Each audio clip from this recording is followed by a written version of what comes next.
Hi everyone, this is Becky with Feathered Nest. Today I'm going to show you how I organize my sick cart that I had mentioned in a couple of other videos. It's a cart that I use whenever my family comes down ill or has had surgery and recovering, things like that. I keep it normally here in my living room between the two chairs so that it functions when we're not using it as a sick cart.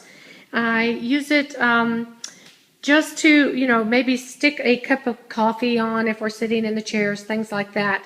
I don't want to load it down with remotes and lamps and photos, family photos, things like that. So I can use it quickly if we need to use it as a sick cart. And when we don't, then, like I said, I can just set a cup of coffee or something on here.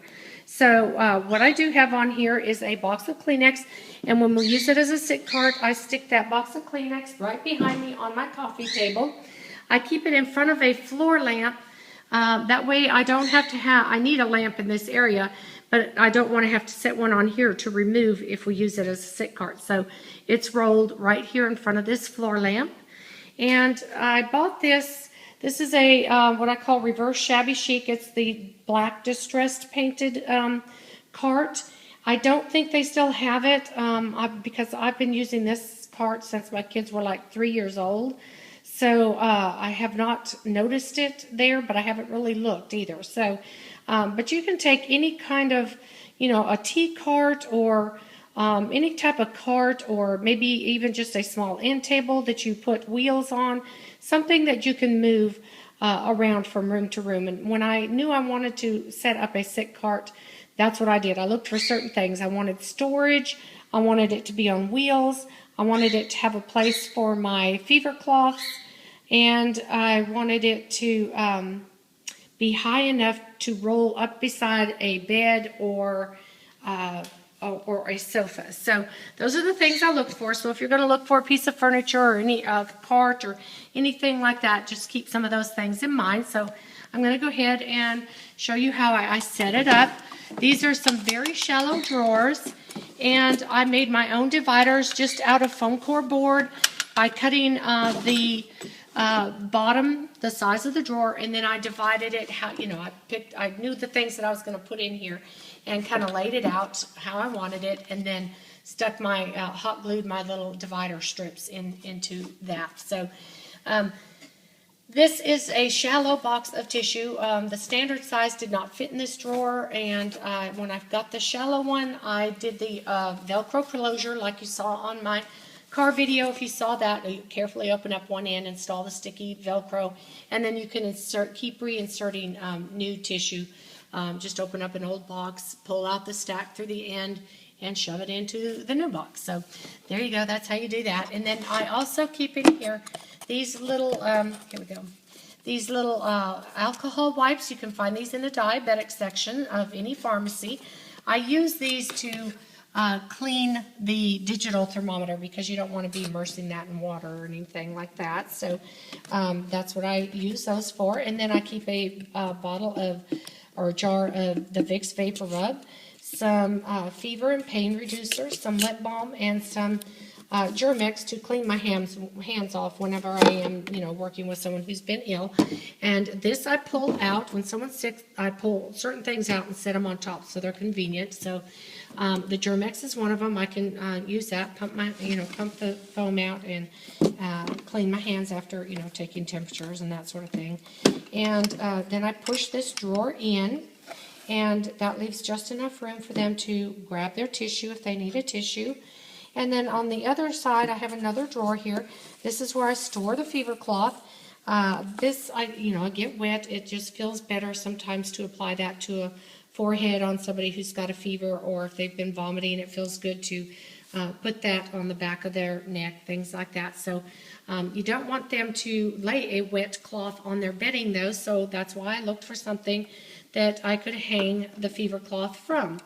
And you can apply maybe a small towel bar to an end of a table or cart, or a sticky hook, a command sticky hook, or even the screw-in type hook, something like that, where you could hang it off of your cart or table, so that they're not putting that wet cloth on their bedding and getting it all wet. So the other thing is my vomit bags. I did not want my kids or myself, I did not want to have them vomiting in a toilet. To me, that's just gross and disgusting. So I also didn't want them to have to vomit in a bowl, because then I have to clean that bowl or trash can or whatever container you have them doing that in. So I tried to think of some alternative to those options that I know many people use. And I took my cue from airlines, and they have vomit bags. So that's what I decided to do. To me, it was more sanitary. I didn't have to worry about my kids making it to a bathroom to vomit, or having to get out of bed to do that sort of thing. So I do, here's the things I do look for. I look for a name brand, so they're less likely to leak. I also look for the zipper closure. It makes it easier for kids to use. And also gives a more secure closure. Obviously, you don't want to give this to a young child who could suffocate, but when your kids are old enough to learn how to use a vomit bag, these come in very handy. So what I did was I'd open it up and for them, have it ready, because when you're going to vomit, you don't want to have to be messing with this stuff. So I always did this for them. And it would go in the drawer like that and close and be ready for them just like that. They can pull it out, vomit into it, zip it up, and toss it in their bag in the trash can that I will show you goes up here. But let me go ahead and show you the rest of the drawer. This is where I stored all the extra ones, so they would use that one. I'd get another one, open it up, pull it out for them. I also kept a notepad here that I would put right up here in this corner. This is where I recorded any vomiting, any diarrhea, my daughter's insulin time, readings, things like that. That way I could, one, see, how often, hey, they're vomiting every 10 minutes or, whatever. If I had to run to a doctor, run them to a doctor, I could tear that sheet off and, they're going to ask you, when's the last time they vomited, how often are they vomiting, that stuff, and you would have it all recorded for you. Also, I keep in this little divided spot here the directions to the thermometer, should I need them, the digital thermometer. I have a whistle here. We didn't use that very often, but sometimes they would use it if I didn't hear the bell. Typically, I had them close by on the sofa, or if their room was near where I was going to be, then, I would have them laying there, and I would use the bell, or they would use the bell to ring me for if they needed anything. They also knew that they had to alert me anytime they were going to vomit or did vomit, so that I could come set up the next bag and check on them, clean them up, do whatever I had to do. So that's what that was. And like I said, this goes right in here like this. And I would close the drawer. So these are kind of the same here, enough to get the Kleenex, enough to get the bag. Then underneath here is where I store the small trash can. It's just a small can. And I store it back there because on a daily basis, I have this trunk in front of it, and you can't see that on a daily basis. But it goes right up here in this corner when we use it as a sick cart, and that's where they throw their vomit bags and their tissues and other trash in that little bag can right there. The other thing that I have on my sick cart is a very small trunk, and this is a trunk that I would place at the foot of their bed. It's a small trunk, maybe, I'm going to guess it maybe 10, 12 by maybe 18 inches, something like that.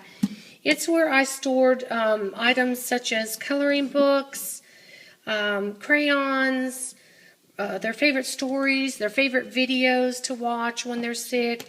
And I never let them use any of the items in here on a daily basis. That way it kept these items kind of special. Nowadays you have your iPads and things like that that have movies and games and readers and everything all on the one pad. So you really don't need to use this sort of thing unless you wanted to do it just with a few special items in it that they can't normally use. So, but this is packed from the last time I needed it, from a surgery that I had to have.